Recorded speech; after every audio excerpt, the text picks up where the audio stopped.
Welcome to my review of my recent strength and conditioning provision for youth athletes. In this instance, I've used swimmers that we often work with down here at Plymouth College and Plymouth and Swim Club. I'd like to briefly start by talking about my coaching philosophy. So this is what I call a tri-component model.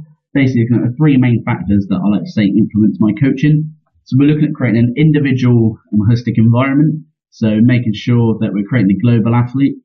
So just because they're swimmers doesn't mean we can't focus on fields of athleticism such as running. So we do a lot of sprint drills with these athletes, making sure so they're going to be athletes for the future as well. So when they come to us as adolescents or adults, they got all these movements done well, they're doing the basics well. So that's going into simplicity now, making sure the athlete is capable.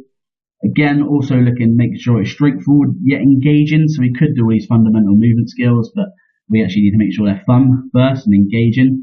Seeing if the athletes are having fun and creating the right culture in the gym for all athletes to be able to create a buy-in from them so they get more gains out of the program from wanting to train. And also, especially in the youth, they're human first, athletes second. So what I mean by that is they have other lifestyle factors that are going to affect their training. So they're going to be at school, they're going to have homework, going to have a big social life at that age. So just really looking after the athletes and making sure they're enjoying the environment. So just a brief overview of these athletes now. The regional and national breakthrough swimmers, age 11 to 14 years old. So this is a fast track group. So that age group, a very good standard for their age.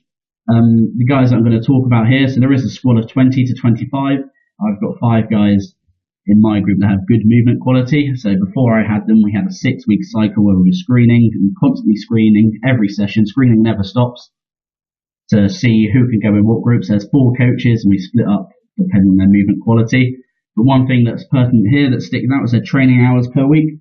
So I recently saw a slide from Dr. Jayanthi at the USCCE National Coaching Conference, looking at the age versus hour rule. So you shouldn't train more hours than your age per week.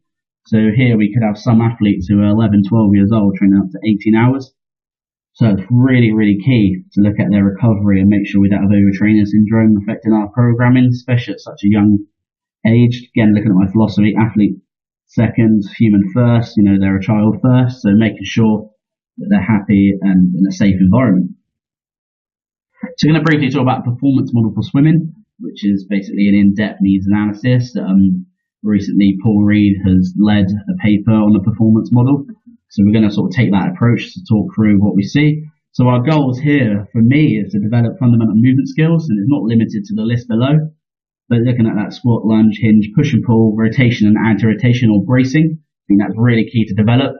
And also leading on from that, specific near transfer and global far transfer tasks to develop swim performance, which we'll look more into as we go through the slides and the needs analysis. But ultimately the goal for the athletes is to qualify for English Summer Championships this year. And I'm happy to say that some athletes have done this, so we're on course for our goal setting, which is a great achievement for the athletes and the team. So the strength and conditioning and sports science team here at Plymouth, we came up with, we discussed our needs analysis of the swim start. I think that's an area where we can have a massive impact. So looking at the bottom there, 50-meter sprint time, up to 30% of that can be accounted for from the block start. That's an absolutely huge increase. A lot of my athletes are sprinters themselves. They will compete 50 meters, but some go up to 200, where that percentage drops down to roughly 7.5%, and 400 meter athletes, but still 4%. Where in this era of sort of marginal gains and the 1% difference, that can make a huge, huge difference in their swim time performance. So I think this is where an S&C coach can really make the difference in programming. Also in the block start, loads of relationships between jump height, peak power and 1 rep max squat, linking into time to 15. Again, that is from West and others from Swansea and Bath University.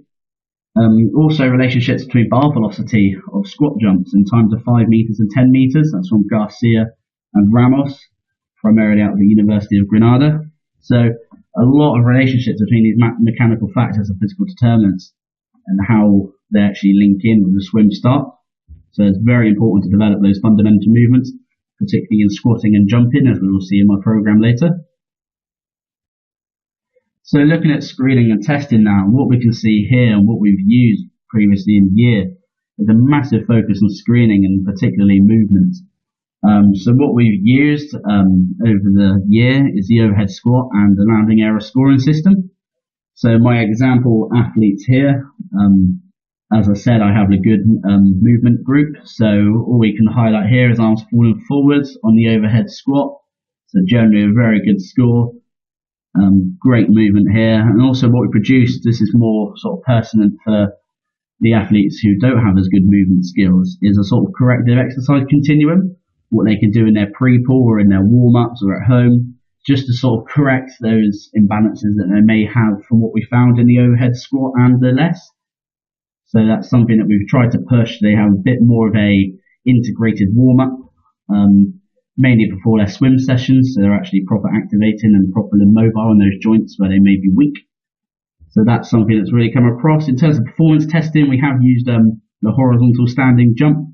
Again, looking at horizontal force is correlated much better than vertical force with those factors that were discussed by West in the previous paper mentioned. So again, that's something we have looked at, but again, movement is absolutely key in these athletes. And here we just look at the full model. So we actually look at what we're looking for, so the mechanical factors, how we can test that, and then how we can train that. So a fairly standard continuum of needs analysis there. Won't talk too much about that, because due to lack of time, I'd like to talk about the description and rationale of my training design. So as I previously mentioned, the first 6 weeks of programming for the athletes was so us coaches could constantly screen them, again through a formalized screen of the lesson overhead squat, and also just integrated fundamental movement sessions where we'd look at their squat, hinge, push pull, and we would just discuss who should be in each group. So after that, this is my first session with 5 athletes that I had from the highest movement group who had good movement scores. Here we're just sort of looking at getting them strong now. So they've got good movement, so we're starting to load that up in a hex bar deadlift and back squat. So getting them strong in those fundamental movement patterns, getting them strong first before we move into power exercises.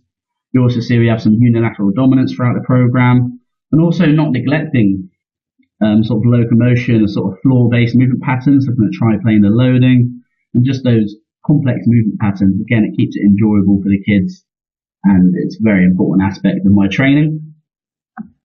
And you can see on session 2, B1, we've also got the introduction of a weightlifting derivative, very low load, but trying to get that technique in so we can build it up through the year. And as I'll show on the next slide, how we've integrated that in my most recent program. So this is the most recent program that I've just carried out for these swimmers. And as I play the video here in the background, we can see a scarecrow clean from one of my athletes, rapid deceleration, good high catch of the elbows. You can see there, good motor competency, and this keeps it fun for the athletes as well. They really love these weightlifting derivatives and movements. But again, we're not neglecting the sort of floor-based movement patterns. So we've got a gorilla heel complex in there where we go into a low squat, into some sort of crawl or complex single leg sweep. And also, as I mentioned in my philosophy, the creating a global athlete. So we're doing single leg banded knee drives and knee drive jumps, something you'll particularly see in a track and field athlete. But those mechanics of getting that loaded ankle, knee drive high, heel to the hip is really, really important. So we're putting that in as well. Again, it's single leg dominant as swimming is in certain areas. And again, the maintenance of high velocity movements here, from clean high pulls to jump shrugs, training all aspects of that force velocity curve for them to really progress and develop as they're good movers. We can really focus on some more advanced training. Again, there's a slight sort of contrast training in session 2. We'll go into a loaded movement, into an unloaded movement, to really just some variety in these athletes. Again, because they are good movers, they can have this extra sort of stimulus that can help train them and adapt further. So that's a brief overview of my training, what I've delivered to date. Just to overview, keeping those complex and fundamental movement patterns in the squat, lunge, hip, hinge. We've got everything in there that needs to be trained, but also keeping it engaging for the athletes. The use of weightlifting, we've also put some yoga in there before. They absolutely love that stuff. So it's keeping them engaged, keeping them enjoying the gym, but getting those fundamental movement patterns down, getting them strong, then getting them powerful, then getting them fast. And again, we're really hoping to impact on that sprint start. Thank you very much. I look forward to your questions at the interview, and feel free to check out my Twitter handle for any more videos.